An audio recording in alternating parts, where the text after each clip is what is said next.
নামের সময় হলো 7 বাজিল রে রনি ওই মরলো রে নামের সময় হলো 7 বাজিল রে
হারমোনিয়াম একবারে ঠসা ও চালাবে আপনি ওখান থেকে করুন ও যা পারে ওগুলো ধরবে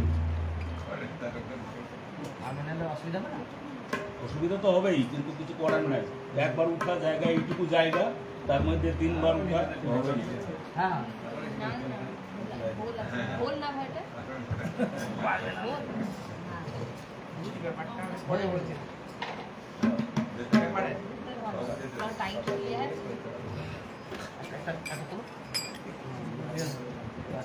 পাওয়া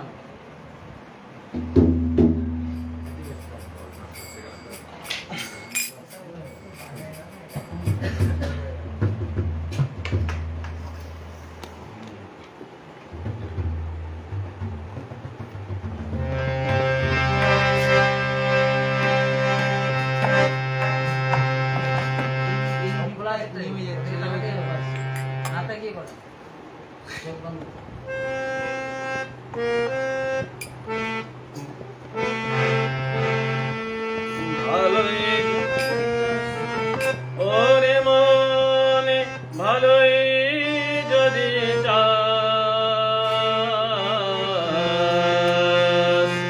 সবার ভালো করে যে তারে ভালোবাস সবার ভালো করে যে তারে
কারণ জায়গা ছিল না এর মাথা ও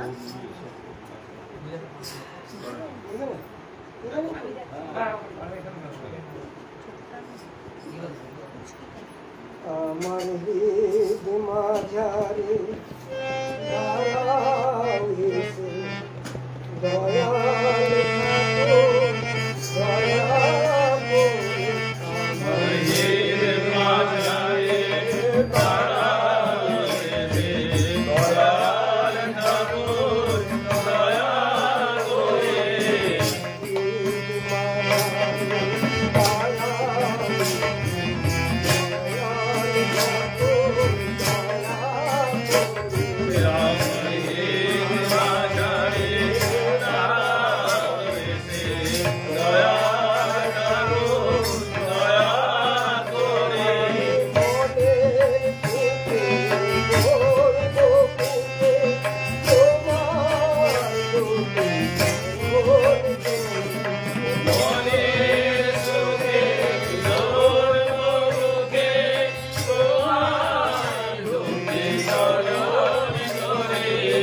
চাপ দিয়ে চলো।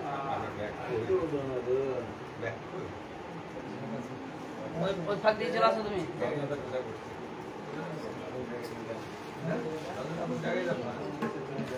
যাও না কথা দিয়ে চলে আসো।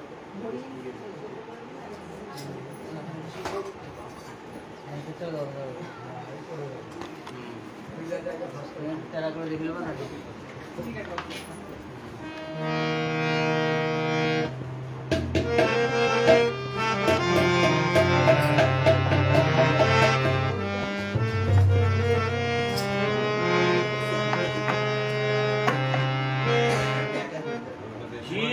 জীবননাথ আজ এসেছে তোদের দুয়ারে,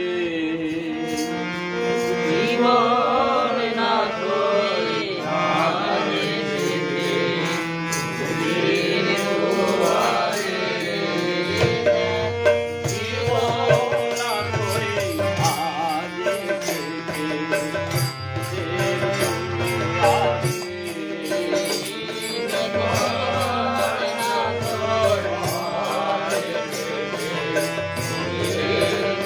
জীবননাথ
ওখানে হয়ে যা তুমি চলো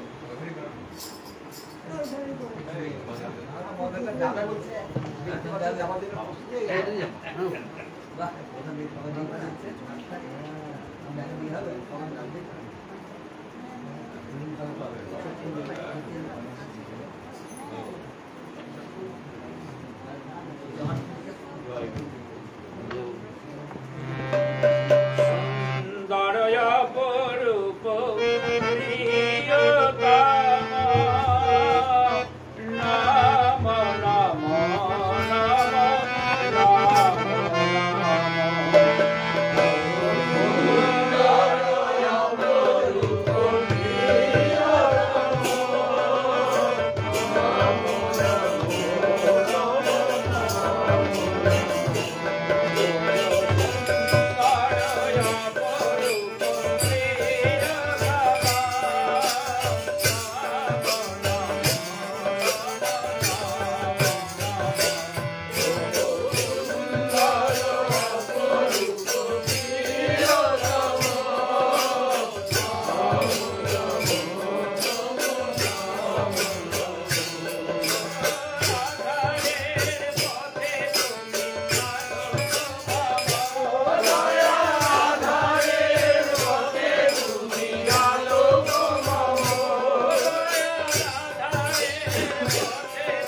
হিলার প্ল্যান।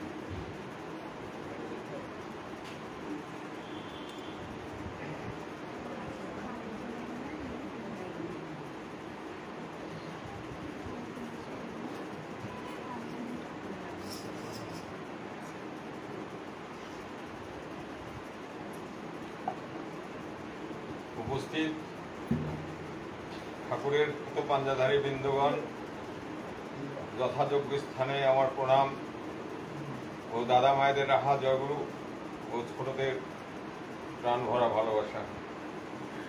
আজকে আমরা সুশান্ত দাসদার গৃহে উপস্থিত হয়েছি।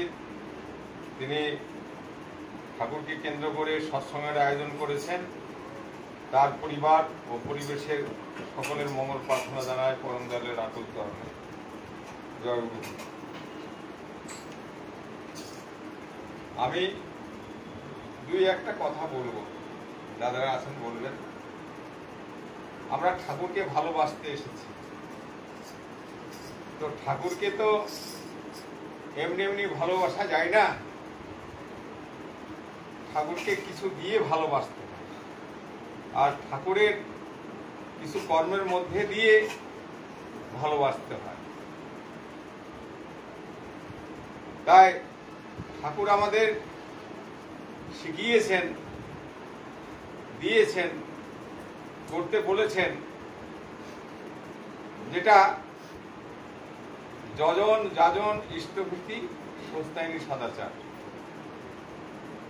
এর মধ্যে দিয়ে আমাদের ভালোবাসাটা তার প্রতি গজিয়ে উঠবে। আর ভালোবাসাটা আমাদের সঠিক হওয়া চাই। এবার আমি তাকে ভালোবাসার জন্য যে কথাগুলা তিনি দিয়েছেন, করতে বলেছেন, তেমনটি না করে যদি আমি অন্যভাবে করি, তো হয়তো কতটুকু আমি তার থেকে সাহায্য পাবো বা কতটুকু রক্ষা পাবো, কতটুকু বেঁচে বেড়ে এগিয়ে উঠব বলা যাবে না। তাই তিনি ভালোবাসার কথা বলেছেন। আমরা তাকে ভালোবাসতে শিখি, আর তাকে ভালোবাসবার জন্য আমরা এই পৃথিবীতে জন্ম নিয়ে এসেছি। আর আমাদের তার প্রতি ভালোবাসাটা আমাদের ঠিক ঠিক হওয়া চাই। আর তেমন ভাবে যদি আমরা তাকে ভালোবেসে এগিয়ে যেতে পারি, আমরা জীবনে ভালো থাকবো, এগিয়ে যাব এবং পরিবেশও আমাদের সুন্দর হবে। এবার দেখা যাচ্ছে যে আমরা বাইরে বাইরে যতক্ষণ সৎসঙ্গে আছি বা তার নাম ধ্যানে আছি, ততক্ষণ পর্যন্ত আমরা আনন্দে আছি, তাকে নিয়ে ফুর্তিতে আছি, যতক্ষণ সৎসঙ্গে আছি ভালো আছি। এবার বাড়ি গিয়ে আমার পরিবারের মধ্যেই অনেকেই ঠাকুরকে নিয়ে চলে না, ঠাকুরকে ভালোবাসে না, ঠাকুরকে দেয় না, ঠাকুরকে পুজো করে না, তখন ভালোবাসাটা মন থেকে যেন কেমন কেমন হয়ে যায়। তাই তাদেরকেও এমন করে তৈরি করতে হবে যে তোমরা ঠাকুরকে ভালোবাসতে শিখো। ঠাকুরকে না ভালোবাসলে তোমরা জীবনে ভালো হতে পারবে না, এটা তো দৃঢ় সত্য কথা। তাই আমরা ঠাকুরকে ভালোবাসতে শিখি। এবার ঠাকুরকে ভালোবাসার জন্য আমাদের যে করণীয়গুলো সেইগুলো করতে হবে। তাই এখন বর্তমানে একটাই খবর বারংবার যে পরম পূজ্যপাদ শ্রী আচার্যদেব এবং পূজনীয় অবিন্দা বলছেন যে দীক্ষাপত্র সমীক্ষার কাজ, মানে যারা যারা আমরা দীক্ষা নিয়ে ঠাকুর থেকে বঞ্চিত বা বিচ্ছেদ হয়ে গেছি, সেই মানুষগুলোকে, ঠাকুরের সন্তানগুলোকে আবার ফিরিয়ে আনার জন্যে নগরে নগরে, বাড়িতে বাড়িতে তাদের কাছে গিয়ে তাদেরকে বোঝানো, তাদেরকে যাজন করা এবং তার বাড়িতে ঠাকুর ঠিক মতো আছেন কিনা এবং তারা ইষ্টভীতি করেন কিনা, যদি না করে তাদেরকে ইষ্টভীতি করানোর কথা এবং ইষ্ট স্থানে পাঠানোর কথা উপজেলা কেন্দ্রের মাধ্যমে সব দিক দিয়ে তাকে বোঝানো। এই কর্মযজ্ঞটা এখন করতেই হবে। আর এই কর্মযজ্ঞের মধ্যে দিয়ে যারা যারা এগিয়ে চলেছেন, দেখা যাচ্ছে বিভিন্ন রকমের সুবিধা অসুবিধার মধ্যে দিয়ে ভালো আছেন। তাই এই কর্মযজ্ঞে আমরা নেমে পড়ি।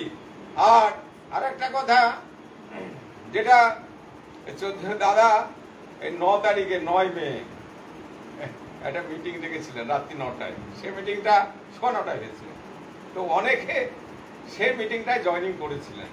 তো দাদা বিভিন্ন জায়গার মুর্শিদাবাদের রিপোর্টিংটা করছিলেন যে দীক্ষাপত্রের যে আপডেশনটা হয়েছে তার মানে পার্সেন্টেজ। তো এই শক্তিপুর, ডোমকল, হ্যানত্যান, সাগরপাড়া, জলঙ্গি সব বলতে বলতে তারপর বহরমপুরের অবস্থা ভালো, এমনি মুর্শিদাবাদের অবস্থা ভালো কিন্তু। তো বহরমপুরের 3টে পিনকোডের তিনি বললেন। তো 102-এর যে যদিও 102-এর পিনকোডে অনেকগুলো পোস্ট অফিস নিয়ে 102 পিনকোড, তারপরে অনেক গ্রাম আছে, অনেক পোস্ট অফিস আছে। তো এখানে আমাদের কাজ করার লোকজন আছে। এবার দেখা যাচ্ছে যে আমরা অনেক সময় গাফিলতি বা অনেক সময় অজুহাত দেখিয়ে আমরা কাজে নেমে পড়ি না, যার জন্য আমাদের 102-এর যে যখন রেজাল্টটা দিলেন দাদা, 102 মানে কাশিম বাজার বলুন আপনি। 102 মানে কাশিম বাজার এটাও আছে। দাঁড়িয়ে কথা বলছেন আপনি? হ্যাঁ, 102 আমি দাঁড়িয়ে কথাই বলছি। 102 অনেকেই আছেন, এই এরিয়াও আছেন। কি নাম? হাতা কলোনি, তারপরে কাশিম বাজার, তারপরে সুন্দর কলোনি, আরো অনেক অনেক জায়গা আছে। হ্যাঁ, বদরপুর, এসবগুলো আছে। তাই 102-এর রেজাল্টটা ভালো না, মানে আমরা বিলো 10-এ নেমে আছি, বিলো 10-এ মানে 8%-এ আছি। তাই আপনাদের কাছে সকলের কাছে অনুরোধ, প্রার্থনা, আবেদন, নিবেদন, আমরা এই কাজটাতে মানে সংগঠিত হয়ে লেগে পড়ি। আমরা আচার্যদেবের আদেশ নির্দেশকে মাথায় করে নিয়ে চলি, তাহলে আমরা ভালো থাকবো, আরো সুস্থ থাকবো, মনের দিক থেকে আনন্দে থাকবে। আর এমনি সকলে ভালো থাকুন, সুস্থ থাকুন, এই বলে প্রতিপক্ষের মঙ্গল প্রার্থনা জানিয়ে আমি এখানে শেষ করলাম। জয় গুরু।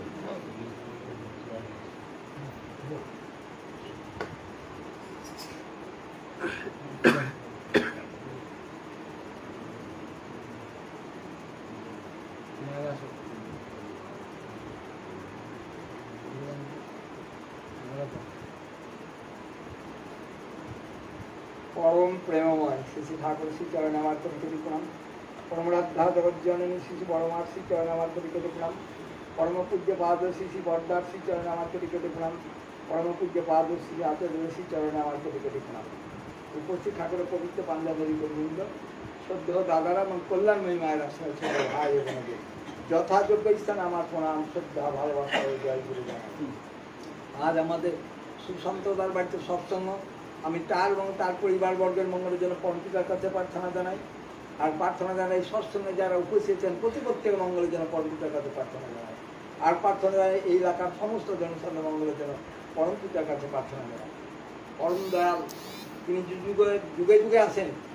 সৃষ্টি শ্রেষ্ঠ দিবেন মানুষ, মানুষ কি করে ভালো থাকবে, সুখে থাকবে, শান্তিতে থাকবে, সেই পথ দেখানোর জন্য তিনি নররূপ ধরে পৃথিবীতে নেমে আসেন। আমাদের মতন শরীর দিয়েই নেমে আসেন তিনি। এসে কেন নেমে আসেন? তিনি আচরণ করে দিয়ে যান, দেখিয়ে দিয়ে যান আমার চলা ফিরা কথাবার্তা কেমন তোর হবে, কেমন তোর চলনায় চললে আমার সংসারটা ভালো থাকবে, আমি স্ত্রী পুত্র পরিবার নিয়ে ভালো থাকবো, সেই রাস্তাটা তিনি আচরণ করে দেখিয়ে দিয়ে যান। তাই তিনি যখন আসেন তখন তাকে গ্রহণ করতে হয়। তাকে গ্রহণ করে তিনি যে বিধান দেন সেই বিধান মাফিক চলতে হয়। তা তিনি ভালো থাকার রাস্তাটা কি দিলেন? পঞ্চনীতি দিলেন। যজন যাদের ইষ্টভীতি সস্তানি সদাচার, এই 5টা নিয়ম তিনি বলে দিলেন। এই নিয়মগুলো যদি আমি ঠিকভাবে করি তাহলে আমরা ভালো থাকবো, সুখে থাকবো, শান্তিতে থাকবো। তাহলে প্রথম কথাই হচ্ছে ঋত্বিক দেবতা যখন আমাকে দীক্ষা দিলেন তখন কিছু করণীয় বললেন। কি করতে হবে? আমাকে অতি প্রত্যুষে উঠতে হবে। দীক্ষার মাধ্যমে যে নামটা পেলাম সেই নামটা কিছু করতে হবে।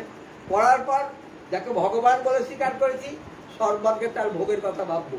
আমার স্ত্রী পুত্র পরিবার কথা ভাবার আগে আমার প্রভুর কথা ভাববো। আমার সৎ উপার্জন অগ্রভাগ তাকে নিবেদন করবো, যাকে আমরা বলি ইষ্টভীতি। ইষ্ট মানে মঙ্গল, আর ভীতি মানে ভরণ পূরণ পালন। আমি যদি মঙ্গলে ভরণ করি তো অমঙ্গল আমার বাড়িতে অটোমেটিকই দূর হয়ে যাবে। তাই আমার সৎ উপার্জন অগ্রভাগ আমি ইষ্টভীতি নিবেদন করব এবং 30 দিনের দিন সদক্ষিণায় ঠাকুর বাড়িতে পাঠিয়ে দিব।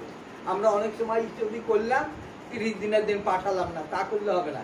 ঠাকুরকে 29 দিন আমি খাই না, আর 31 দিনে পাই না, ঠিক 30 দিনের দিনই পাঠাতে হবে। এইটাই হচ্ছে ঠাকুরের বিধান। ইষ্টভীতি পাঠিয়ে দিয়ে 2 গুরু ভাইকে 2 বলতে দিব, আর কিছু অর্থ তুলে রাখবো, যাকে বলা হয় ভূতবজ্র। পরিবেশে কেউ যদি অসুস্থ পড়ে, কেউ বিপদগ্রস্ত হয়, যদি আমার কাছে সাহায্য চাই, তখন সেই অর্থ থেকে আমি তাকে সাহায্য করতে পারি। এইটা করলে ইষ্টভীতি পরিপূর্ণ হলো।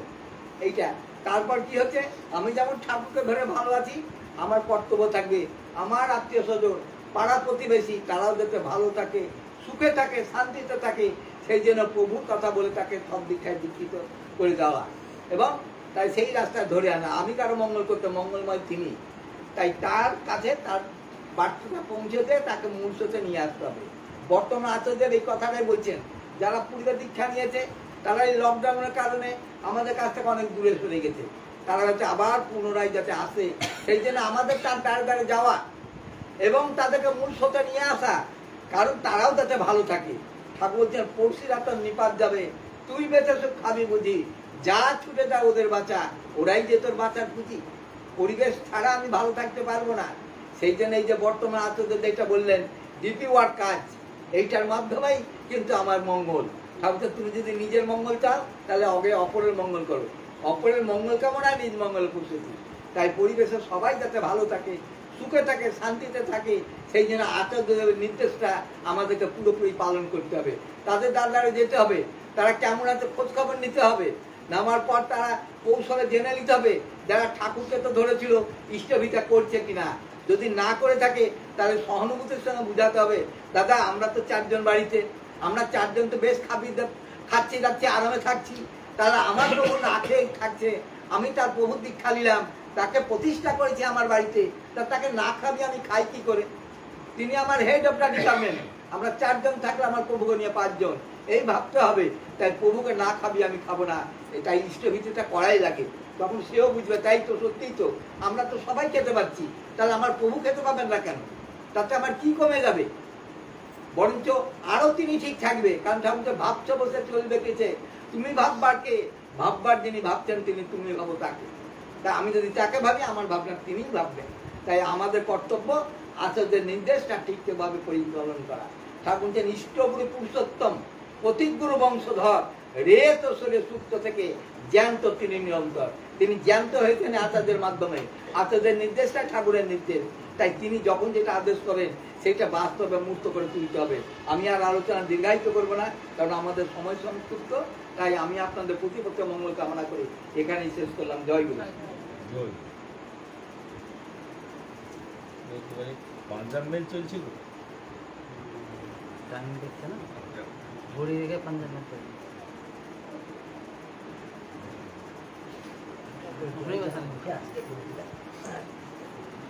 উপস্থিত আমার পরম শ্রদ্ধ দাদারা, স্নেহময়ী মায়েরা, স্থানাভাব, তাই বহু মানুষ এর ধারে ওর ধারে এর গায়ে হেলান দিয়ে বসে আছে ঠাকুরের কথা শুনবো।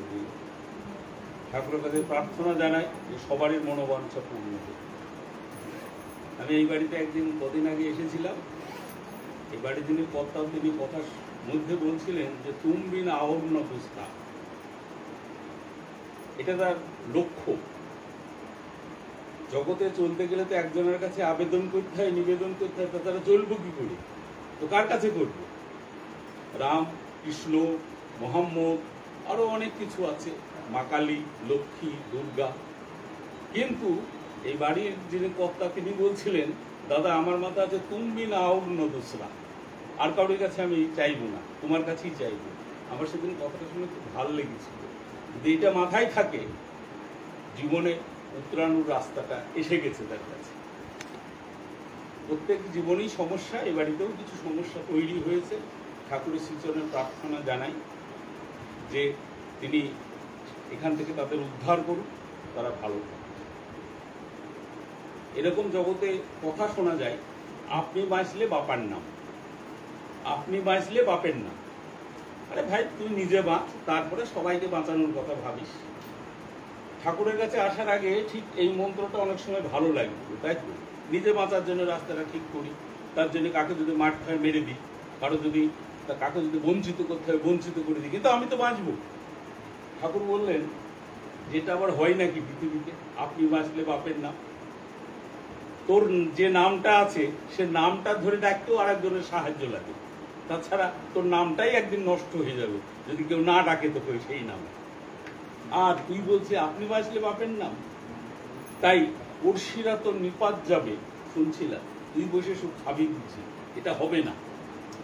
এই যে পরম পূজ্যপাদ শ্রী শ্রী আচার্যদেব এই কথাটা ছিল, এই কাজটা ছিল, শ্রী শ্রী ঠাকুর চাইছিলেন যে আমরা সবারই খোঁজ খবর নিই, কিন্তু মাঝখানে যে কোনো কারণেই হোক এটা একটু ঢিলা হয়েছিল। সেই খোঁজ খবর নেওয়ার ভাবটা এবারে বেড়েছে। বেড়েছে কিরকম? এই যে ইলেকশন গেল, ইলেকশনে বহু গুরু ভাই ইলেকশন ডিউটিতে এসেছে। ঠাকুরের দীক্ষা নেওয়া মানুষ, তারা সবাই নিরামিষ খায়, যদিও বা না খায় বাড়িতে, বাইরে নিরামিষ খাওয়া তারা পছন্দ করে। সেজন্য তারা অসুবিধায় যাতে না পড়ে সেজন্য আশেপাশে যারা গুরু ভাই, সমস্ত গুরু ভাই ওই বুথে গিয়ে খোঁজ নিয়েছেন এখানে গুরু ভাই কে আছে, আমাদের ঠাকুর অনুকূল চন্দ্রের দীক্ষিত কে আছে। যারা যারা খোঁজ পেয়েছেন তাদের খাওয়া দাওয়ার যাতে কোনো অসুবিধে না হয়, তাদের যদি আর কোনো অসুবিধে না হয় সে ব্যাপারটাও দেখেছেন। সেই সঙ্গে সঙ্গে আশেপাশের মানুষের যতখানি সাহায্য করা যায় করেছে। এইটা এই দীক্ষাপত্র সমীক্ষার কাজের আগে কিন্তু ছিল না। তাই এই যে কাজটার সঙ্গে আমরা মানুষের সঙ্গে মিশে গেছি, মানুষের সুখে দুঃখে আমরা জড়িয়ে পড়েছি, এটা ঠাকুর চাইছে। তাই এত কথা এই দাদারা সবাই বলছিলেন যে এই কাজে আপনারা যুক্ত হন। তার মানে এই যে মানুষের পাশে যদি আপনি না থাকেন আপনি একা বাঁচতে পারবেন না। আমরা বাঁচার জন্য এসেছি। শ্রীকৃষ্ণের যতক লীলা সর্বোত্তম নরলীলা। তাই এই নরলীলাতে তিনি জন্মগ্রহণ করেছেন আমাদের সুবিধা। কারণ ভগবান একসময় নাকি বরাহ হয়ে এসেছিলেন, শুয়োর, একসময় নাকি মৎস্য হয়ে এসেছিলেন, একসময় নাকি কূর্ম হয়েছিলেন, একসময় এইরকম বিভিন্ন রূপে তিনি জন্মগ্রহণ করেছিলেন। কিন্তু সেই রূপের সঙ্গে যদি তিনি এসে থাকেন, এখানে যদি একটা মাছ সে যদি অবতার হয়ে আসেন, আপনি তার সঙ্গে কি ব্যবহার করবেন বলুন? তাই বলছেন যে শ্রীকৃষ্ণের যতক লীলা সর্বোত্তম নরলীলা। নরলীলা এই কারণেই, আমি নরত, God makes man after his own image. ভগবান মানুষ তৈরি করেছিলেন তার নিজের আদলে। ভগবানের আদলটা যেরকম মানুষের আদলটাও তেমনি। তাই মানুষ হয়ে যখন তিনি জন্মগ্রহণ করলেন তখন তাকে ভজনা করা সুবিধে। আবার কত জন্ম পরে, কত হাজার বছর পরে আবার মানুষ হয়ে জন্মগ্রহণ করবেন। আমরা যখন এসেছি, আমরা যখন ঠাকুরের দীক্ষা পেয়েছি, তখন শ্রী শ্রী ঠাকুরের তার লীলা চলছে। তাই যদি ভাবতে শুরু করি যে আমরা মহাভাগ্যবান, নিঃসন্দেহে তাই। তার কারণ এই অবস্থা আবার পেতে মানুষের কত জন্ম লাগবে তা জানা নাই।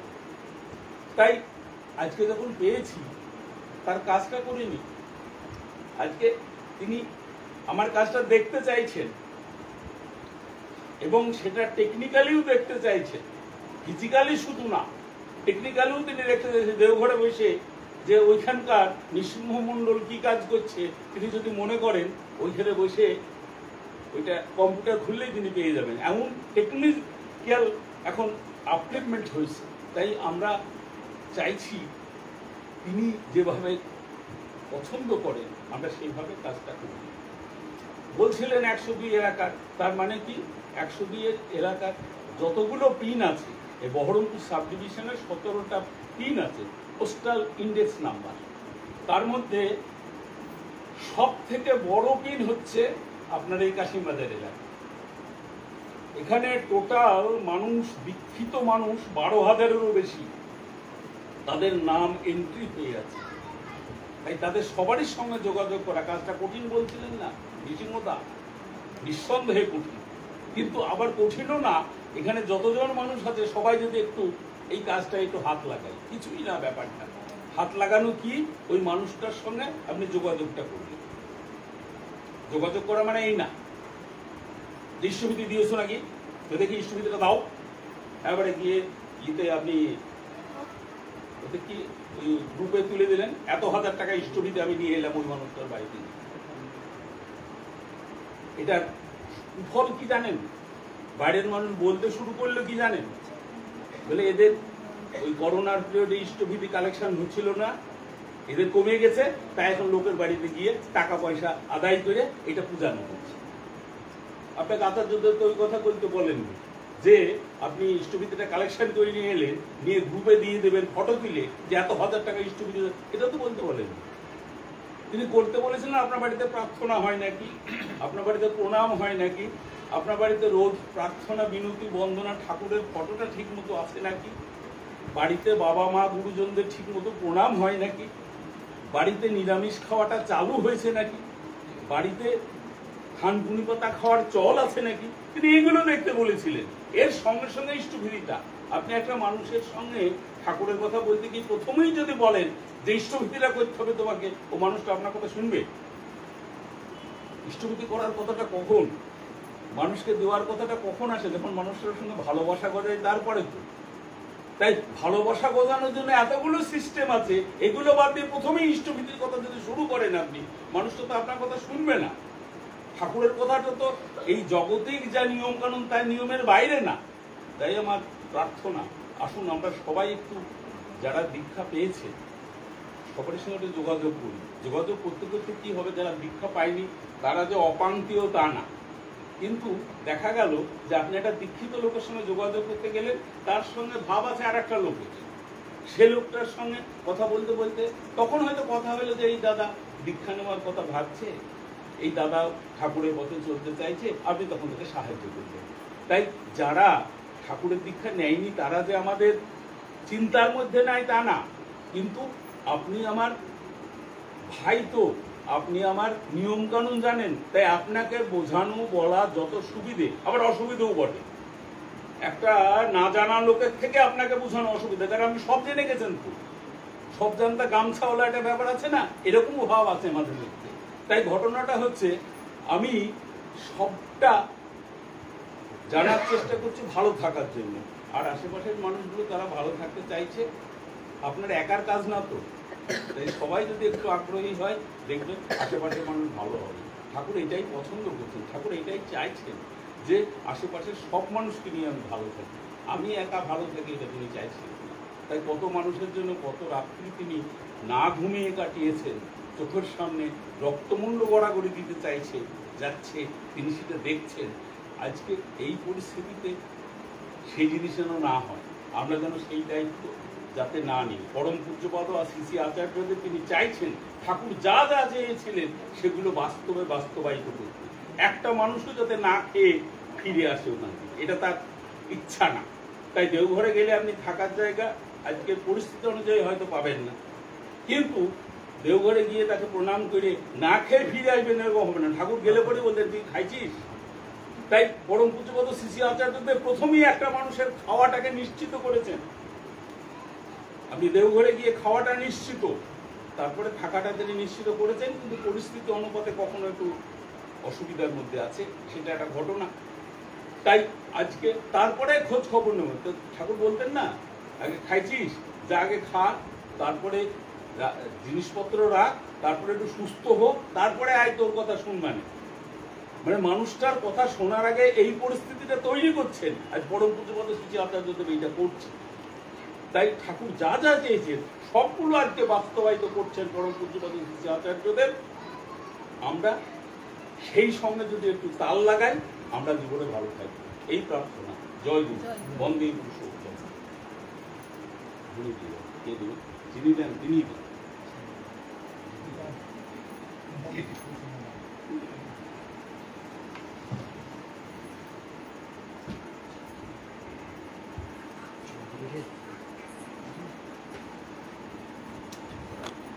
বন্দে পুরুষোত্তমম, বন্দে পুরুষোত্তমম, বন্দে পুরুষোত্তমম, বন্দে পুরুষোত্তমম, বন্দে পুরুষোত্তমম। বন্দে পুরুষোত্তমম। পরম প্রেমময় শ্রী ঠাকুর অনুকূল চন্দ্র জি কি জয়। পরম প্রেমময় শ্রী ঠাকুর অনুকূল চন্দ্র জি কি জয়। পরম প্রেমময় শ্রী ঠাকুর অনুকূল চন্দ্র জি কি জয়। পরমারাধ্যা জগজ্জননী শ্রী শ্রী বর্মা কি জয়। পরমারাধ্যা জগজ্জননী শ্রী শ্রী বর্মা কি জয়। পরমারাধ্যা জগজ্জননী শ্রী শ্রী বর্মা কি জয়। পরম পূজ্যপাদ শ্রী শ্রী বর্দা কি জয়। পরম পূজ্য পাদ শ্রী বর্দা কি পরম পূজ্য পাদ শ্রী বর্দা কি পরম পূজ্য পাদ শ্রী আচার্যদেব কি পরম পূজ্য পাদ শ্রী আচার্যদেব কি পরম পূজ্য পাদ শ্রী আচার্যদেব কি সৎ সঙ্গ কি সৎ সঙ্গ কি সৎ সঙ্গ কি বন্দে পুরুষোত্তম বন্দে আর্য বিদ্যে বন্দে মহাত্মা বন্দে অহংসি দেবতা বন্দে পুরুষোত্তম বন্দে পুরুষোত্তম পরম প্রেমময় শ্রী ঠাকুর অনুকূল চন্দ্র জি কি জয় গুরু। জয় গুরু। সৎসঙ্গ এখানে শেষ।